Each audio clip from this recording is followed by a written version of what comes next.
नगर में संत का आना भाग्य है, नगर में संत का आना भाग्य है, अपने घर संत का आना अहो भाग्य है।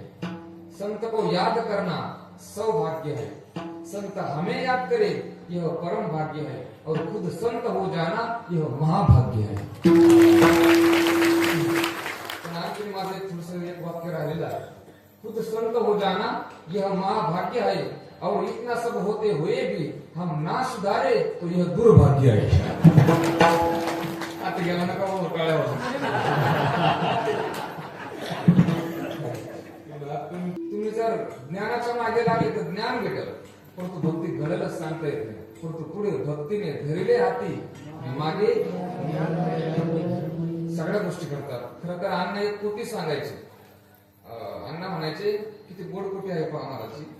भक्ती एक भक्ती, भक्ती दुने शक्ती, भक्ती त्रिक शांती, भक्ती चौक विरक्ती, भक्ती पाचे धर्म, भक्ती सक वर्म, भक्ती सात कर्म, भक्ती आठ दीप्ती, भक्ती नव मुक्ती, आणि भक्ती दहावी भक्ती।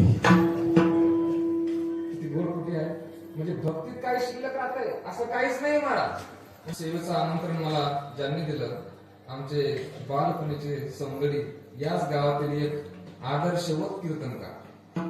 हे वाक्य मी जबाबदारपूर्वक वापरलं होतं, पण कुणालाही मला म्हणू वाटत नाही आदर्शवत कीर्तनकार, परंतु आपल्या गावाचं भाग्य आहे, आपल्या गावचे बारड महाराज म्हणजे महाराष्ट्रातले आदर्शवत कीर्तनकार आहे। म्हणजे महाराजांचं बोलणं मी कीर्तन तर नाही ऐकलं, पण बैठकीत जरी बसले ना, कारण बैठकीतला स्वभाव माणसाचा कीर्तनात उतरत असतो। इतकं सुंदर कीर्तन करतात। पाठीमागे एक प्रसंग त्यांचा मी फक्त किस्सा झाले होते म्हणून मी तो ऐकला होता।